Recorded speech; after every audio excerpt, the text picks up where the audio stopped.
Quick and டேஸ்டியா வீட்லயே சப்பாத்திக்கு டேஸ்டான பன்னீர் புர்ஜி பண்ணலாமா? இது chapati side series 2.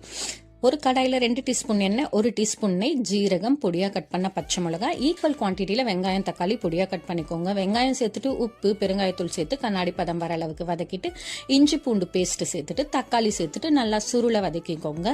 1/2 teaspoon garam masala, 1/2 teaspoon தனியாத்தூள், 1 டீஸ்பூன் மிளகாய்த்தூள், கொஞ்சமாக மஞ்சள் எல்லாமே சேர்த்துட்டு மசாலா கோட்டாகிற மாதிரி மிக்ஸ் பண்ணிட்டு முழுகிற அளவுக்கு தண்ணி விட்டு நல்லா மூடி போட்டு வேக விட்டுடுங்க. வீட்டில் ரெடி பண்ண பன்னீரை நான் துருவி சேர்த்துக்கிறேன். பன்னீர் எப்படி ரெடி பண்ணலாம் அப்படின்றத நான் ஆல்ரெடி வீடியோவில் போட்டிருக்கேன். அதை மேலே டேக் பண்ணுறேன். அதை செக் பண்ணி பார்த்து பன்னீர் ரெடி பண்ணிக்கோங்க. நல்லா பன்னீரை கிரேட் பண்ணி சேர்த்துட்டு நல்லா கோட் ஆகிற மாதிரி மிக்ஸ் பண்ணிவிட்டு உங்ககிட்ட கஸ்தூரி மேத்தி இருந்தால் சேர்க்கலாம். அப்படி இல்லைன்னா கொத்தமல்லி கார்னிஷிங் பண்ணிட்டீங்கன்னா டேஸ்டியான பன்னீர் புர்ஜி ரெடி. இது சப்பாத்திக்கு சூப்பரான காம்போவாக இருக்கும். தோசைக்கு கூட தொட்டு சாப்பிடலாம். ட்ரை பண்ணி பார்த்துட்டு எப்படி இருக்குன்னு கமெண்ட்டில் சொல்லிட்டு போங்க.